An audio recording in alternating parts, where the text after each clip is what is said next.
Old Charlie Goodnight stood out on his porch on an isolated West Texas ranch.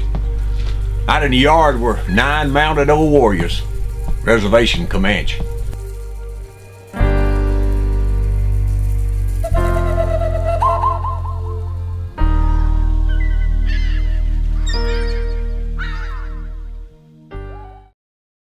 Here today with Wild West History Association member Tom Kerlin.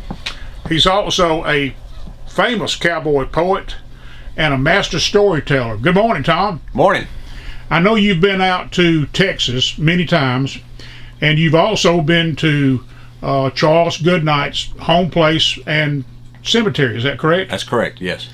Was that an impressive place to go? Oh yeah. It was really nice. We were riding out that way and just stumbled on it. We really weren't looking for it. Stumbled on it. Did you really? Yeah. Stopped and looked at the house and the visitor center and went over to the grave, saw all the bandanas. Yeah, it's a really nice place. Well, I know he's been an inspiration in your life since you've always been interested in horses and cattle and buffalo and things like that. So there was a storyteller and a writer named John Graves that wrote something called The Last Running, and it's about Charles Goodnight's association with the Comanche and his I guess you'd call it his pet buffalo named Shakespeare. Yeah.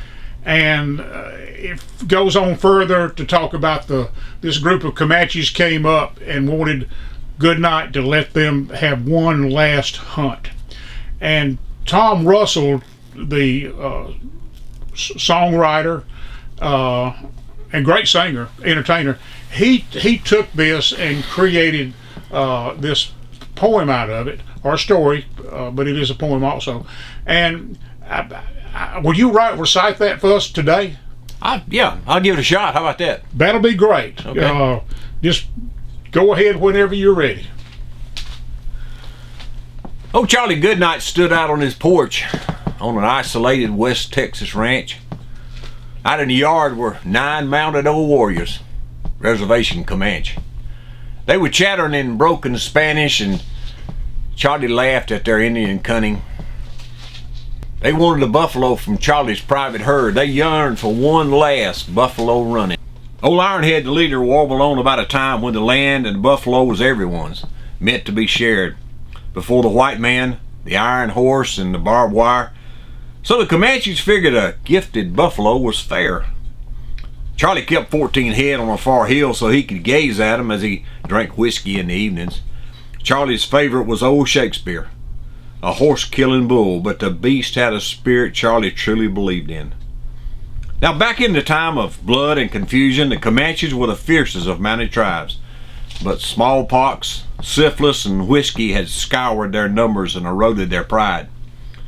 Now in beat-up old Stetsons and calico shirts, they smoked and waited in the shade of a mesquite stand. Finally, Charlie relented and yelled, "All right, you red bastards, take one for the old days and civilization be damned." Charlie turned to me and declared, "Damn it, kid, once was a world you'd never be knowing. The Comanche raids, the State Plains, the Bosque Redondo, the great trail from Texas up to Wyoming. The wild buffalo on 1,000 hills, or a campfire song. One cowboy and his guitar strumming. Hang and rattle, boy. Hold fast.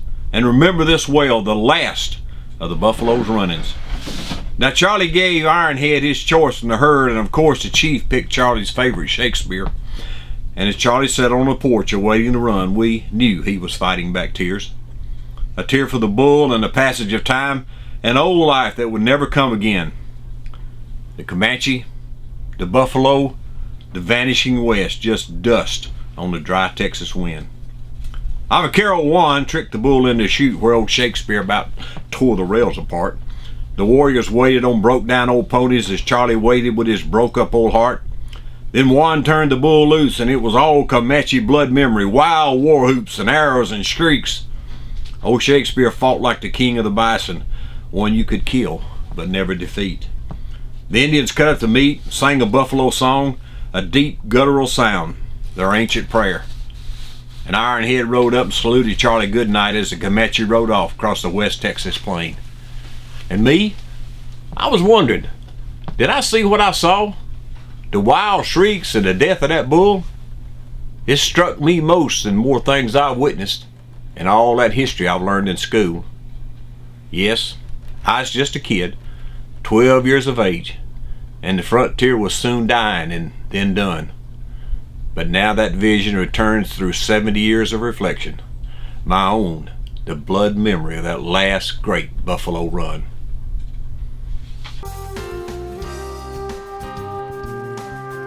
Folks, if you like what you saw, like, comment, and subscribe to our YouTube page, the Wild West History Association. Lots of good articles you'll see there. And join the Wild West History Association. And this journal comes out 4 times a year. It's filled with information, stories, facts about the Old West, historically correct facts. You'll love it if you like Western history like I have for more than 70 years. So, subscribe to the YouTube page, join the Wild West History Association, and we'll see you on down the trail.